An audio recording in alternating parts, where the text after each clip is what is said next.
الحمد لله رب العالمين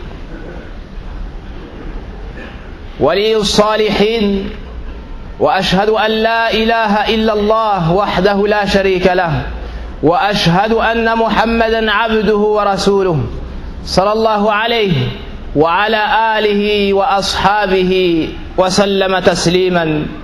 Chers frères,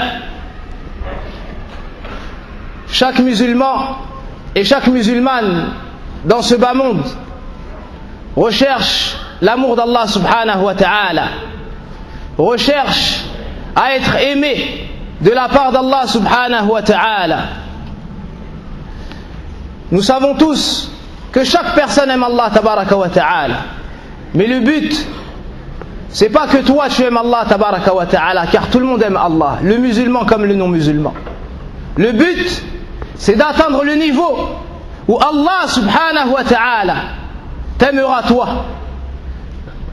Allah tabaraka wa ta'ala soit satisfait de toi. Et il y a des causes et des chemins qui mènent à l'agrément d'Allah subhanahu wa ta'ala et à être aimé de sa part. Et cela est un sujet qui a la plus haute importance, car Allah nous a créés pour un but immense, c'est l'adorer seul d'un culte sincère. Et si on met en pratique ces ordres, on arrivera à être aimé de la part d'Allah tabaraka wa ta'ala. Il nous faut maintenant savoir les chemins qui mènent à cet amour. Allah subhanahu wa ta'ala, parmi ses attributs, il y a l'amour, comme cela a été affirmé dans le Coran, dans Surat At-Tawbah, le repentir, et dans la Sunnah. Le prophète sallallahu alayhi wa sallam nous dit, lorsqu'Allah aime un serviteur, il appelle Jibril. Oh Jibril, j'aime un tel, alors aime-le. Jibril l'aime alors. Puis il appelle les gens des cieux, c'est-à-dire les anges. Allah aime un tel, alors aimez-le. Puis les habitants des cieux l'aiment, jusqu'à ce qu'on répande son agrément sur ce bas monde. Jusqu'à ce qu'on répande son agrément sur ce bas monde. Dans ce hadith immense, on voit la grande place de celui qui a aimé Allah subhanahu wa ta'ala. Allah tabaraka wa ta'ala t'appelle par ton nom. Allah azza wa jal te cite toi, la créature faible, alors qu'il n'a pas besoin de toi. Mais pour nous montrer la grande place de ce serviteur, il fait ses éloges en l'appelant par son nom. Et il appelle qui? Il appelle le meilleur des anges. Le meilleur des anges, l'ange de la révélation, Jibril alayhi salam, l'ange le plus rapproché, un des anges les plus immenses et qui a la plus grande place auprès d'Allah tabaraka wa ta'ala. Allah l'appelle et lui dit, j'aime un tel, et il te cite toi par ton nom. Un des deuxièmes grands bienfaits de ce hadith, c'est que Jibril alayhi salam t'aime à son tour. Un des troisièmes bienfaits de ce hadith, les anges t'aiment, puis on répand ton agrément sur la terre. Si toi tu avais entendu, wallahi, qu'une personne parmi les grands de ce bas monde t'aime et fait tes éloges, wallahi que tu te serais réjoui de cela. Si tu aurais entendu que tel savant ou que tel roi fait tes éloges et t'aime, tu te serais réjoui de cela. Alors que dire si c'est le roi des rois, le créateur de toutes choses, le Seigneur des mondes, Allah, Rabbul Alamin, qui t'aime toi et fait tes éloges? Sans aucun doute, c'est un rang immense ici qu'Allah subhanahu wa ta'ala donne à son serviteur. Pourquoi est-ce qu'Allah a aimé ce serviteur? Est-ce que c'est par son nom? Est-ce que c'est de par son rang social? Est-ce que c'est de par sa nationalité? Est-ce que c'est de par son nom de famille, sa couleur? Non. Le serviteur n'a pas de lien avec Allah si ce n'est de par l'adoration, si ce n'est de par sa croyance. Allah a aimé ce serviteur car il s'est soumis à ses ordres, car il l'a adoré d'un culte sincère et s'est éloigné de sa désobéissance. C'est pour cela que la première cause qu'on va citer pour avoir l'agrément d'Allah et son amour, c'est le fait d'accomplir les obligations, puis d'ajouter les surrogatoires. Le prophète sallallahu alayhi wa sallam nous dit, Allah le Très-Haut dit, celui qui fait du mal à un de mes serviteurs rapprochés, je lui déclarerai la guerre. Subhanallah. Celui qui fait du mal à un de mes serviteurs rapprochés, je lui déclarerai la guerre.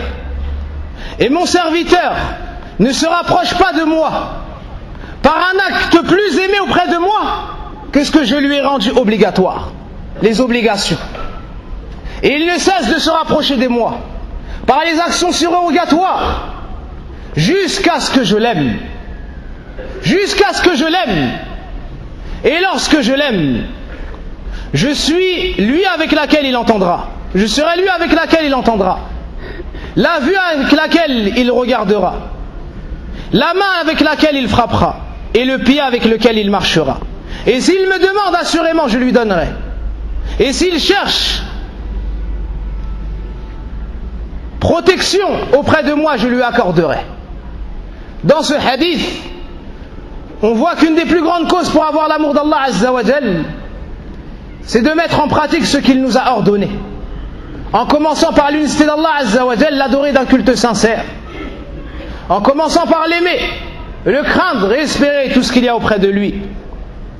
Puis les 5 prières quotidiennes obligatoires.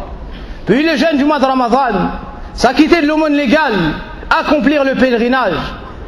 La piété filiale, le fait de maintenir les liens de parenté, le respect des parents, l'éducation de l'épouse et des enfants, le droit des voisins et tout ce qu'Allah subhanahu wa ta'ala nous a ordonné. Ici, on voit aussi que celui qui fait du mal à un wali, quelle est la définition d'un wali? Ce n'est pas celui qui marche sur l'eau et celui qui vole dans les airs. Non. Al-wali,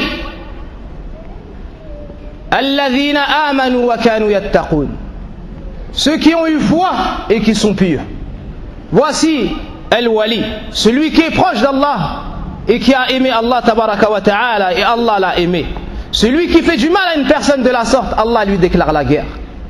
Et qui est-ce qui pourrait supporter cela? Celui qui fait du mal à un croyant pieux, sa destination sera l'humiliation dans ce bas monde et dans l'au-delà. Avec la mise en pratique des ordres d'Allah subhanahu wa ta'ala, le fait de s'éloigner de ses interdits, Allah subhanahu wa ta'ala t'aimera si tu t'efforces de maintenir ce chemin-là, de te maintenir sur ce chemin-là et d'ajouter à cela les actions surrogatoires. Et le prophète sallam nous dit une parole semblable dans le hadith d'Ibn Abbas: ô jeune homme, préserve Allah, il te préservera. C'est-à-dire préserve les ordres d'Allah, tiens-toi aux obligations d'Allah et Allah te préservera dans ta santé, dans ton argent, dans tes enfants, ta famille, et plus important que cela, dans ta foi et dans ta religion. Que veut dire à la fin du hadith: je serai lui avec laquelle tu entendras, la vue avec laquelle tu regarderas, la main avec laquelle tu frapperas, le pied avec lequel tu marcheras? Ça veut dire qu'Allah t'accordera la réussite dans tous tes membres, qu'Allah t'accordera la réussite. Il te raffermira, il te raffermira sur le bon chemin et t'accordera la réussite. Tu regarderas que le halal, tu écouteras que le halal, pas la musique, non, mais tu écouteras le Coran, tu écouteras les ahadith, les assemblées de sciences, et tu t'éloigneras de tout ce qu'Allah déteste. Tu regarderas que ce qui est halal, tu regarderas que ce qui est halal. Tu ne resteras pas du matin au soir devant la télé à regarder des choses blâmables, non, mais tu ouvriras le mushaf, le livre d'Allah Azza wa Jal, pour lire la parole d'Allah tabaraka wa ta'ala. Parmi les plus grandes causes pour qu'Allah t'aime, le fait de demander pardon à Allah Azza wa Jal à chaque fois que tu fais un péché. Car Allah dit dans le Coran: Allah aime ceux qui se repentent et aime ceux qui se purifient. At-Tawwab est celui qui se repent souvent, comme le prophète sallallahu alayhi wa sallam. À chaque fois que tu fais un péché, rappelle-toi la grandeur d'Allah Azza wa Jal, rappelle-toi les bienfaits qu'Allah t'a donnés, et te voilà ici en train de lui désobéir. Rappelle-toi de sa grandeur, rappelle-toi de son châtiment, rappelle-toi que c'est celui que t'aimes par-dessus tout, et demande-lui pardon pour tes nombreux péchés. Allah aime ceux qui se purifient de la mécréance, ceux qui se purifient du polythéisme, ceux qui se purifient des péchés, puis ceux qui se purifient de toute souillure, puis ceux qui se purifient, naam, de toute souillure. Parmi les causes pour être aimé d'Allah, le fait d'aimer pour Allah et de détester pour Allah. Ibn Abbas nous dit celui qui aime pour Allah, qui se rapproche des gens pour Allah, qui déteste pour Allah et s'éloigne des gens pour Allah, avec cela on gagne l'amour d'Allah. Avec cela on gagne l'amour d'Allah. Parmi les causes, les plus grandes causes pour être aimé auprès d'Allah, le fait de suivre la sunna du prophète sallallahu alayhi wa sallam. Allah nous dit dans le Coran, dit, si vous aimez Allah, suivez-moi alors. Allah vous pardonnera vos péchés. Allah vous aimera alors et vous pardonnera vos péchés. Dit, si vous aimez véritablement Allah, suivez-moi. C'est-à-dire, suivez le prophète sallallahu alayhi wa sallam. Allah vous aimera alors et vous pardonnera vos péchés. Donc, suis la sunna du prophète sallallahu alayhi wa sallam. Suis la voie des gens de la sunna et éloigne-toi de toute innovation, que ce soit dans la croyance, dans les adorations ou dans le comportement. Parmi les causes qui te vaudront l'amour d'Allah subhanahu wa ta'ala, et c'est la plus grande cause, le fait de connaître Allah de par ses noms et ses attributs, le fait d'unifier Allah d'un culte sincère. Et pour ce faire, il te faut soit regarder les signes d'Allah universels, comme la création des cieux et de la terre, soit le fait de regarder dans les signes d'Allah la législation na'am, le Coran, le fait de lire le Coran. Et on citera qu'un seul hadith, et ô combien il est énorme, le hadith de Aïcha radiallahu anha. Lorsque le prophète sallam a envoyé une délégation, il y a un homme qui présidait la prière. À la fin de chaque prière, il finissait par Qul huwallahu ahad. Ils lui ont demandé pourquoi est-ce que tu fais cela. Lorsqu'ils sont rentrés, ils ont informé le prophète sallam de cela. Le prophète sallam a dit, demandez-lui pourquoi est-ce qu'il fait cela. À chaque fois qu'il finissait, il récitait Qul huwallahu ahad, Allahu samad, lam yalid wa lam yulad, wa lam yakul lahu kufuwan ahad. Alors cet homme-là a dit, cette sourate décrit Allah. Dans cette sourate, il y a les attributs d'Allah. Alors j'aime la réciter. Lorsqu'ils ont dit ça au prophète sallam, le prophète sallallahu alayhi wa sallam leur a dit, informez-le qu'Allah l'a aimé. Informez-le qu'Allah l'a aimé. Alors ceux qui aiment le Coran, la lecture du Coran, la connaissance d'Allah à travers ses noms et ses attributs, ils gagneront incha'Allah l'amour d'Allah azza wa jal. Et le dernier point qu'on citera, c'est le fait de s'aimer pour Allah, se visiter pour Allah et s'asseoir pour Allah. Le prophète sallallahu alayhi wa sallam nous dit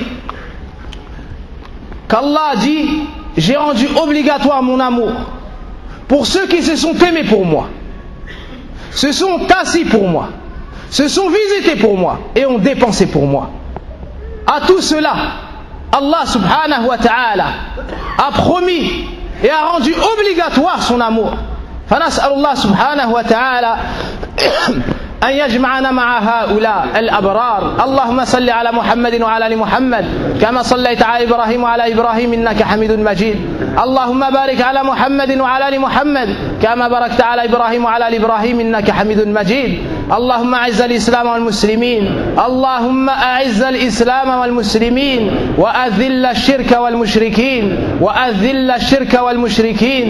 اللهم اشف مرضانا ومرضى المسلمين. اللهم اشف مرضانا ومرضى المسلمين والحمد لله.